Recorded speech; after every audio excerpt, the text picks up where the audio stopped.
So I was really hoping that this day would not come, but it is here. So instead of taking the easy way out and running away from it all really fast, we're gonna go right towards it and take the path less traveled and just get right in the middle of it so we can explore my feelings and potentially your feelings and just put everything on the table.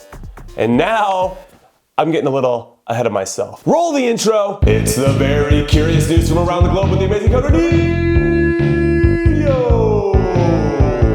Very curious news item number 1. Jonathan Gonzalez has made his decision. That's right, the 18-year-old midfielder who, after being born and raised in California and playing at all levels of our youth national teams in the US, has used his dual nationality since his parents are from Mexico to play for his parents' home country instead of his own. However, before I go too far down this being overdramatic road, US Soccer blew this. So President Sunil Gulati, he cannot leave soon enough. And why haven't we hired a full-time coach yet? You know what? Why didn't we call in Gonzalez for that friendly against Portugal in November? I mean, what?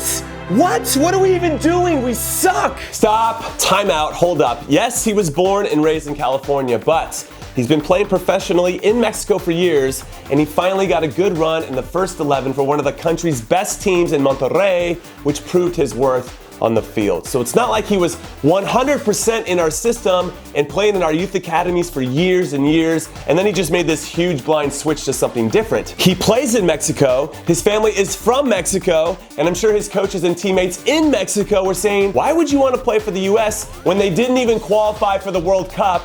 And sadly, that is a valid statement. So I'm sure there was an immense amount of pressure on him to play with the Mexican national team. But he represented our national team at the U14, U15, U17, U20, any U that you can think of, and he said in interviews that he only wants to play for the US. Again, I think there was a lot of pressure on him, and when he didn't end up making the final roster for the US for the U20 World Cup, and when we called up a player with no professional experience into the Portugal friendly instead of him, but we did. We called his club, like, hey, can we get Jonathan Gonzalez for this game? And they never called us back.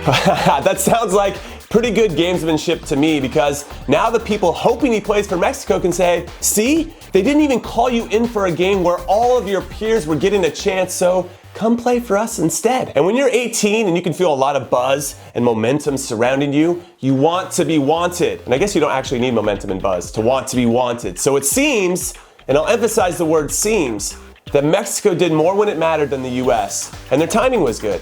And sometimes, timing is everything. This sucks!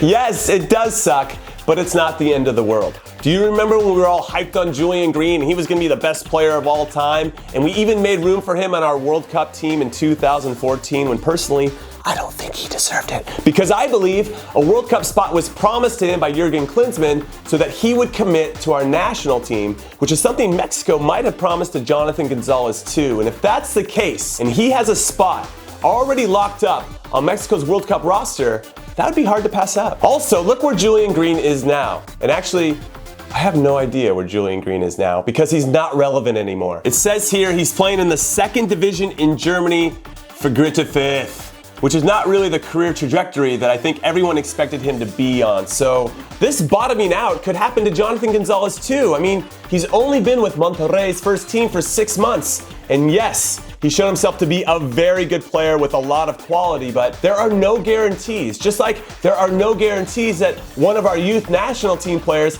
has to commit to our senior national team if he has a chance to play somewhere else. And one more thing, I promise you that we have 100 or more other players with Jonathan Gonzalez's talent in this country right now. So if anything, I hope this move of us losing him to our biggest rivals sparks the US Soccer Federation into hiring more people. And I'm talking about hiring qualified people from all backgrounds, because we need our federation and its employees to be as diverse as the country we're living in. Then we need to create facilities. And at first I was going to say regional, but I think it needs to be in each state so that more players can be seen and more coaches and referees can be educated so that we can take advantage of the size of this country instead of using that as an excuse all the time. Like, our country's just too big to get everyone on the same page. And yes, I use this excuse from time to time, but I'm gonna stop doing that right now. And we need to develop programs that gives players from lower income families the same opportunities to succeed as everyone else in the system. And I know this is easier said than done in this billion-dollar pay-to-play industry that we've created in youth soccer, but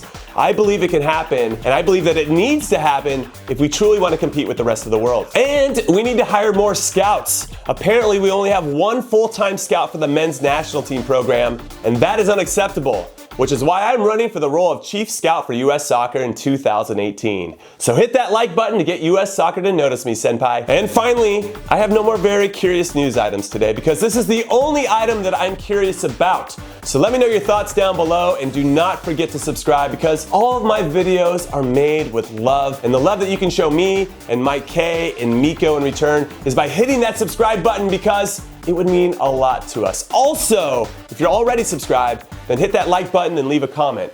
Of course, if you're not subscribed, you can do the same. You hit like and leave a comment. You guys know what I'm talking about. Okay, I'm really leaving now. I love you all. Later.